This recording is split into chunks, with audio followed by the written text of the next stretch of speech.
Hey everyone, Honest Stewie here. Hopefully everyone's doing okay. And I went and watched Nobody 2, and it was amazing. I watched it last week. I watched it, when did I watch it? Last Tuesday. And the reason it took me a while to do a review is because I've been sorting a lot of stuff out because this week, well, this time next week, I'll be married. I'll be a married man. I'm getting married next week. So it's been not so much chaotic, but we've had to get a lot of stuff ready, as you do, leading up to the big day. So our anniversary movie, because it's also our anniversary of 9 years of being with the missus, we watched Nobody 2. That was our anniversary movie, and oddly enough, it works. It was it was really good. First things first, I'll delve into the first movie, and then I'll delve into the second movie. So I'm not gonna do a review on the first one. I'm just gonna go over what we know and why the second movie works really well and is much. I knew it'd be good anyway. I do apologise if you need a crease and below me, by the way. I'm sat in like a bag.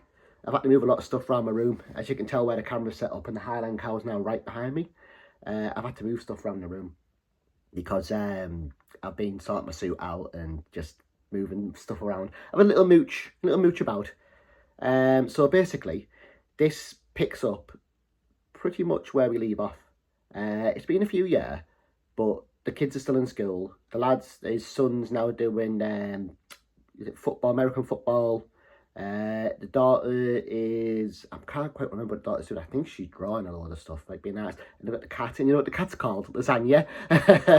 They call the cat Lasagna, the second one. And this basically opens up like the first one again. And it's very self-aware. And straight off the bat, before I forget to mention this, I'll probably mention it again, the wolf dog is absolutely adorable. He actually howls as well. And the real dogs, I know we know about this, but they actually are real dogs like him. Like he was a legit wolf dog. Oh my god, he's so good. And like I say, you can tell it's got the same charm as the first one. So first things first, like I was mentioning, it picks up straight after the first one, but you can tell he's still in the game, so he's back in the game. And it sort of explains a lot of stuff that the first movie a lot of answers were left from the first movie. Not too many, but there's a lot of, this guy was huge and he killed him. And he also answers the question too, he burnt all the money. So what's gone on here is the agency has him doing favours because he's in debt with the agency. Because what he's done is, it wasn't that he killed the Russian guy, it wasn't that he killed him. They let that slide because that was uneven. Even they were like, fair enough, yeah, but you burnt the money, and they could have had that money, and it was a lot of money. And you can see he kind of doesn't regret it, because you know he'd do it again. You know he would do it again. But he's very much like, oh, maybe I should have pocketed a few of that and gave the agency a chunk of that. But so it answers the question straight away. He's working for them again. So because you see him doing jobs, so it's not spoiling me saying this. You see him doing jobs again, and you're kind of like, isn't he supposed to be like a family man? And that's what it is, and this is showing the toll. It's a lot more serious than I thought it would be. Don't get me wrong, it's very, like, daft, in a good way. It's very, like, there's a certain scene, like, we have the bus scene, the iconic bus scene, which I think is one of the most amazing hand-to-hand combat scenes I've seen in a long time. Especially when he got thrown out the window, got back on, and the whole, you know, they had it coming as well. That's what's good about the movies. That's what's good about this director, is he does it to the beat too. So there's an arcade scene. This is the bit I'm on about. You see a bit of it in the trailer, but not much. The guy clipped, pretty much, the mayor's kid of the town is a dick. And he starts on his son. And he gets a clip. No, he doesn't get a clip. He punches the mayor's kid. And they get in a scrap. And that's it. And what happens is the guy who owns the arcade is a douchebag and clips his daughter over the head, Nobody's daughter. And basically, he walks his family out and goes in there and kicks ass. Woo! He does, do you know the machines where you got the hammer? And whack-a-mole, that's it. You just whack-a-mole with someone's head when the whack-a-mole hits so it's to come up when it gets high score. And it's so good. And they have it coming. And obviously from there the story starts, and it goes down a route that surprised me a bit, in a sort of, you could arguably predict it, but with how this is advertised, with how you're thinking it's just going to be a vacation movie, but obviously, obviously stuff's going to happen. But you don't realise it was going to get involved with a certain person who pops up in it. And there's nothing that ties in with John Wick or anything like that. What I mean by is there's a crazy person who pops up. I won't spoil the movie. This is going to be a non-spoiler. I will say the actress does an amazing job at being this crazy boss. I'll just say that. Boss lady. She's great. Yeah, it's really good. Because I don't want to spoil the ending. So I'm going to just let you know the answers, how I was satisfied with what it gave me. There we go. Boom. So basically, like I said, there was a lot of unanswered questions. For instance, the main one everybody sort of scratched their heads at a bit in the movie. I bought it. Was where he just put his family away and he left them. Now, you all assume that's so he can go and take care of business and his family's not involved. But why would you leave them kids alone when they know about his family? They're obviously going to go after his family. They did do it after his dad. This is the first one. Now, the second one answers that question it actually really answers that question really well and makes a lot of sense. Now, I thought it was that she was just accepting of him. This isn't a spoiler, me saying this. Heavily hinted from the get-go, this. Heavily hinted. You can see it coming a mile, and I was so chuffed. They met on the job, basically. It doesn't say this, but you know they did. You can tell. And yeah, she's just as badass as him. That's what I wanted to see in the first movie. I wanted to see her kick some ass because I knew she would. You could see it throughout the first movie. You knew it. You could see in the photos. You could see there's little hints. That's why I like the director. There was little hints where, because he's got the tattoos, because he was in the army too, wasn't he? He's got the card tattoos. And obviously another vet's there, like, oh, thanks for your service. You know, those famous lock scene. Now there's also a boat fight scene. A little, you know, the duck boat, you pedal. But the big, massive, like, bus one, there's that. Obviously the dad is absolutely awesome in this, and the mayor is cool. I like the mayor, and like I say, the only thing I wanted out of this movie was, well, no, it gave me what I wanted. It gave me what I wanted. It gave me more than what I was expecting. I knew it was going to be a family movie.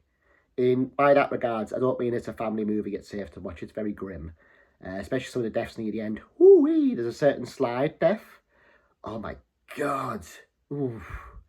Let's just say I'm not going down any slides anytime soon. Not at water parks. But it's very good. And they all have it coming. You know, and it just shows that, like, it delves into, I don't want my son to become me. His son is very much like, there's a bit where his dad, just after the scene where he fights the people in the club. In the arcades, where he whoops ass in the arcades, and they have it coming. And his son pretty much sees it and white walking, and he gets arrested because the cop's a knob. And we know why. Also, the guy who plays the cop looks like absolute dickhead, like proper villain dickhead. You know the haircuts that where they shave right round, and then they have like, you just look like a knob. I bet you he's lovely real life. I bet you the actor is class, right? But in this, he suited it. He looked the part, and he was the part. And he basically he arrests him straight away, any excuse, and you know we do that. There's a certain scene he sat with his son, and it's a throwaway line, but it's funny.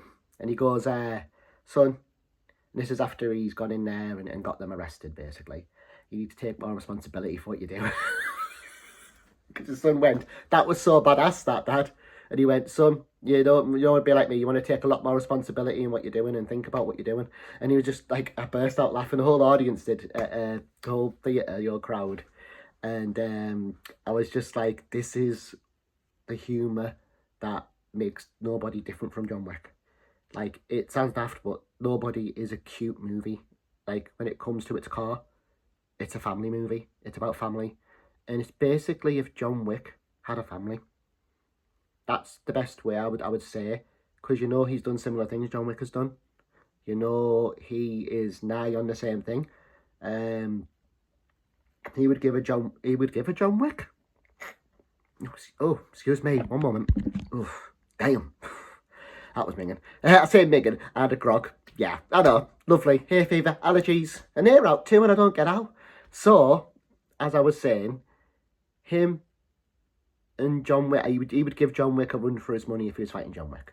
But I don't, like, obviously, realistically, they'd never fight because they both got the same intentions. They're both doing it on similar terms. Now, this doesn't tie in with John Wick, but I wouldn't be mad if he popped up, like, a file of him in the next, because they're doing another John Wick, aren't they? But I'm also, see, now I'm just going to touch quickly on John Wick, the last one. I'm just going to touch on quickly the ending. This is going to be skim over. As in, if you haven't seen John Wick 4, this is a spoiler for it, but you know it's coming. John Wick 4 was supposed to be Keanu Reeves' last role as John Wick. I was happy with that. Sad, because I love him as John Wick, but I was at peace with that. I was like, yeah, good, let's see how to do it. Let's see how to wrap it up. Obviously, you know he's going to die. And it's done right. You know, he covers all his debts at the end, ties everything up nicely. And yeah, it's sad, but it's a satisfying death. He just let himself go. You even see his missus. You never see her. You hear her voice, but you never see her. And you actually see her, a glimpse of her. And he joins her. And basically that, like, you know he's dead. They didn't fully announce it, but to see his gravestone. And as I was looking at the screen when they showed his gravestone, zooming out, I thought it was like a Grand Theft Auto thing where it's like Michael, where he faked his death, where he stood there. But I was thinking, why would he need to fake his death? Like, he's covered everything. Because he cleared his debts when he shot Bill Skarsgård's character, who I think was awesome in it, by the way. Proper had it coming. Again, you all have it coming. And you understand their side. It cleared his name and the debt on him. And basically, nothing was there at the end. It was clear that he was dead. He was definitely dead at the end of that movie. And apparently they're making a 5th one with Keanu Reeves in after the events. And I'm like, so he's a zombie? Frankenstein or something? AI? But no, I'm not mad at that as well. But I would have liked them. Like, at first, I wasn't happy with that ending. I don't know why. It just didn't sit right. Maybe because I'm used to John Wick just walking anything off. Maybe. I don't know. But the more I thought about it, the more I liked it. And then they did that. And now it makes me think, ooh, I hope it doesn't go down drag him out just because everyone likes him as John Wick. But with the nobody part, amazing. Like, a lot of questions got answered, and I still want more. There's a certain song in it too that they're singing to at the car, and it's so funny. It suits the movie so well, and you can just tell deep down the meaning of the movie is it's a guy who'll do anything for his family, and you can't not like a guy like that. Like, he is a likable character throughout. There's nothing he does, really, that you don't think, God, I wouldn't do that, I've got my family. You justify. Every movie makes you justify. Yeah, some of the moves, like I said, but you justify it. And to be honest with you, it's just a good time, especially the lighting at the end, because they turn all the theme parks on. So they turn the Ferris wheel on, they turn the ducks on, turn the horse carousels on, and you see all the lights, and they set up little traps, and it's so good. There's a certain ball pit trap where they put Claymore in a ball pit, and it's just amazing. Like, it blows up and there's blood and guts and balls everywhere. It's just, you can tell it's him because there's scenes like that where it's over the top, but it's funny and it's what it needs, but it's not too light-hearted. It still delves into the not wanting his son to become him. He has a good chat with his dad at a certain scene, and his dad's like, you're worried about your son being a worse man than you. You want him to be a better man than you. Well, if you put it in his shoes, he said, you've turned out, you know, I felt the same and you're a better man than me. And he was like, so your son's going to be a better man than you in that regard. And it was just so cute. I was like, this is the movie we want. And like I say, the guy who plays him is just amazing. He was great in Better Call Saul. Yeah, what an amazing movie. If you haven't seen it, it's worth checking out at the theatre. Cinemas, theatre, movies, whatever you want to call it. And yeah, I'd definitely check it out. It's well worth it. Well worth a watch. So yeah, if you like this video, I'm going to do this at the end now. If you like this video, click the like button because it helps with the algorithms, I've heard. And subscribe if you haven't subscribed. Our subscribers are growing. I love it. And I'll do a lot more reviews. Like I say, after the wedding, you'll get some more reviews.